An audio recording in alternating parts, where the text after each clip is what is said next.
See, this is how God communicated to his people. Think about the trumpet sound. Dun, da, da. That would be a trumpet sound. Now, what is that? The tone, the tune, the notes from the trumpet would signal a charge. Okay? So this is what the trumpet would communicate to God's people, so as to assemble and gather God's people. So this is what it meant to them then. On the first day of the month Tishri, on the Jewish ceremonial calendar, the Feast of Trumpets was held. Trumpets were blown to gather together God's people for a, watch this now, a holy convocation, relocation, or confrontation.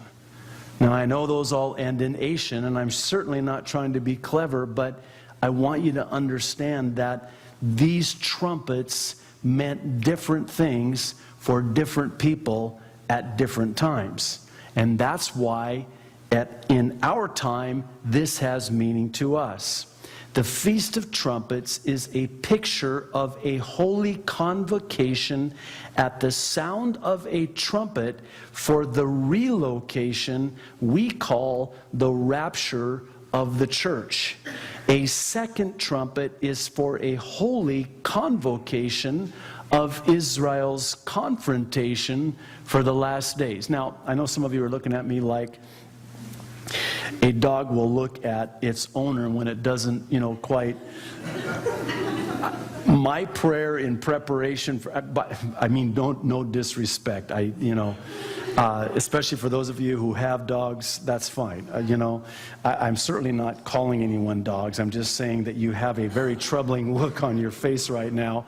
And I hope to clear that up, especially at the conclusion of our time together tonight.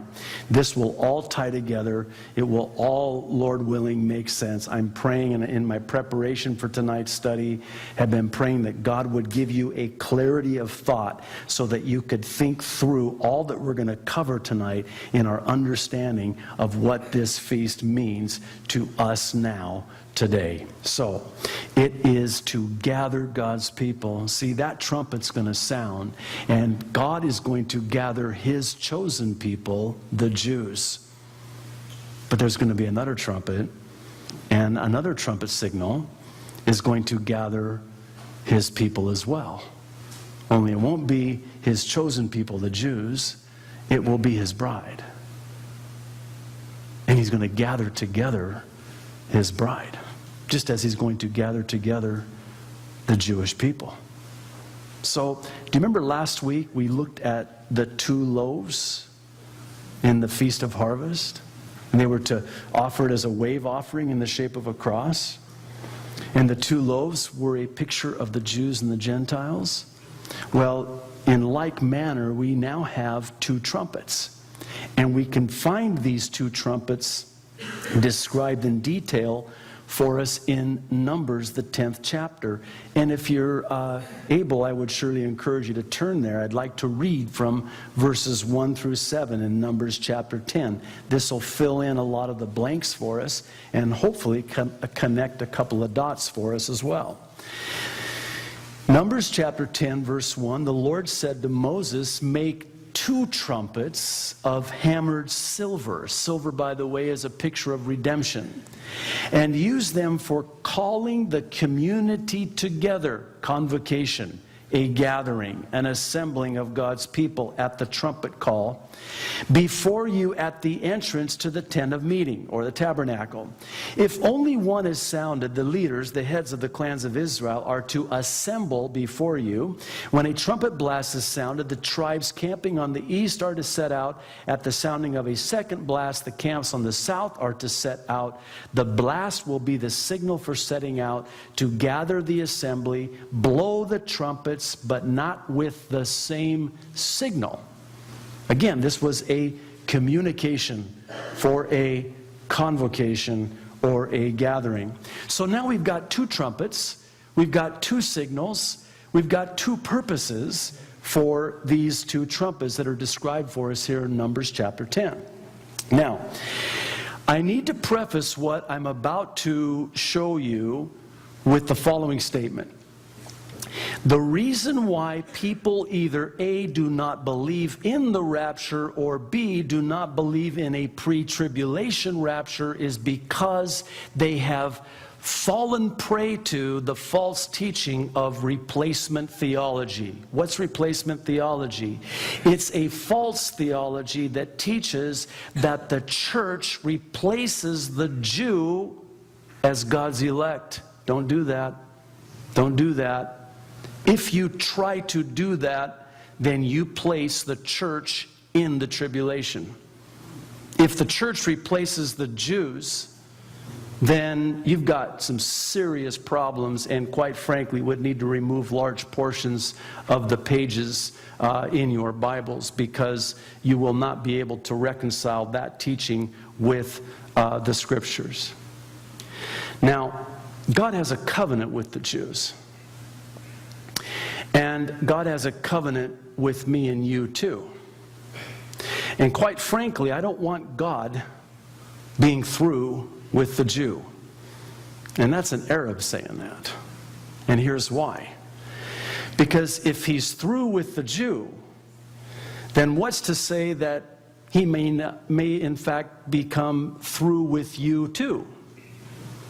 See, he had a covenant with the Jews. Now, this is an everlasting covenant, and so if all of a sudden the church replaces the Jews, then I'm really insecure in my salvation, because under the new covenant, that means that God could replace me too, as he did supposedly with the Jew. See, I don't want God being through with the Jew, because he has a covenant with the Jew, and he has a covenant with me and you too. So the church cannot replace Israel. And if you try to replace Israel with the church, then all of a sudden the teaching on the rapture, it's all kapakahi. Forget a pre-tribulation rapture. Now the church has to go through the tribulation. See, understand that the purpose of the tribulation is for the salvation of the Jewish nation. We're already saved. That 7-year period of time is called the time of Jacob's trouble. Who's Jacob? Well, God changed his name and his social security number and everything else from Jacob to Israel. It's not the time of the church's trouble. Now, why do I preface this way? Because if you don't understand that at this point, then everything that we're going to look at tonight is going to be confusing to you. Because there's two trumpets. There's a first trumpet, there's a last trumpet. There's a trumpet of God and there's a trumpet of angels. And they have two signals, these two trumpets. One is for Israel and one is for the church. And that's what we're going to see. The first trumpet, first, is for Israel. And we see this first trumpet in Exodus 19, verses 16 and 17. On the morning of the third day, there was thunder and lightning, with a thick cloud over the mountain, and a very loud trumpet blast. Everyone in the camp trembled. Then Moses led the people out of the camp to meet with God. There's your convocation. And they stood at the foot of the mountain. That's the first trumpet. That's the first mention of this trumpet, or a trumpet, in the Scriptures. It's abiding by the principle of first mention. Now, this first trumpet, the morning of the third day, according to Hosea the prophet, chapter 6, verse 2, is for Israel to meet the Lord. And some believe that this is because 1,000 years for us is as one day to the Lord, that on the third day, the morning, the beginning of the third 1,000th year, very possible, because it all fits with the typology. See, from the beginning to the present has been approximately 6,000 years. That's been 6 days to the Lord. Because a day of the Lord is like 1,000 years.